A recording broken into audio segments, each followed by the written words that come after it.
Observe any major announcement from the European Union, and you see the machinery of a global superpower. Flashbulbs pop, dignitaries shake hands, and politicians outline multi-billion euro strategies to dominate the industries of tomorrow.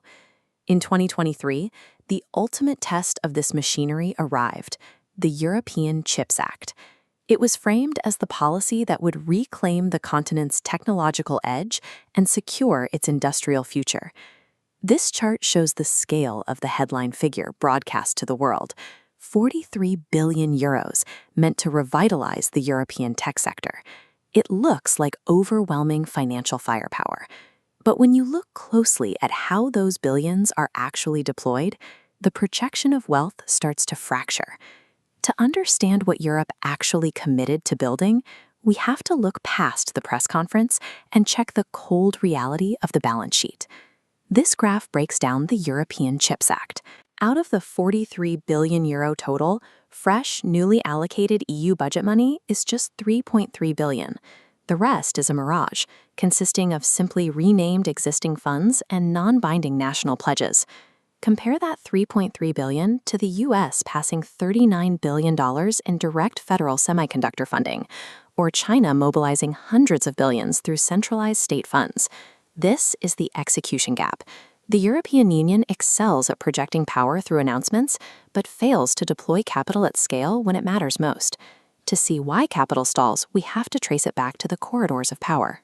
This is the Berlaymont building in Brussels, the massive headquarters of the European Commission. At the very top sit 27 distinct commissioners, one from each member state. Each is politically incentivized to protect their own national interest rather than European cohesion.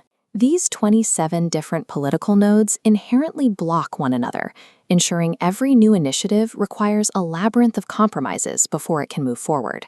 Supporting that gridlock is an administration of staggering size. Those 27 leaders sit atop a machine of roughly 79,200 officials. In 2025 alone, the cost of just keeping this administrative machinery running reached 12.6 billion euros. This sheer scale of internal friction guarantees that any ambitious policy will be ground down into a blunt, unworkable compromise before it is ever executed. Internal political gridlock is only half the problem. External pressure from the influence industry adds a second layer of paralysis. Swarming these very institutions is a massive lobbyist workforce of between 25,000 and 30,000 people operating directly in Brussels.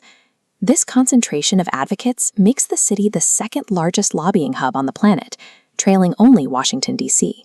The revolving door effect consecrates this further. 75% of Google's lobbyists in Brussels are former officials.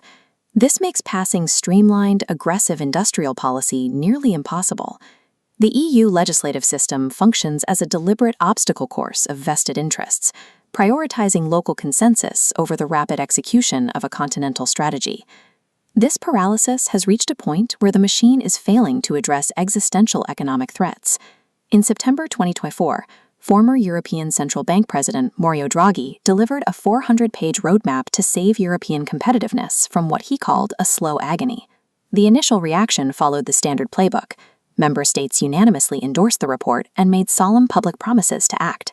1 year later, independent tracking revealed the result.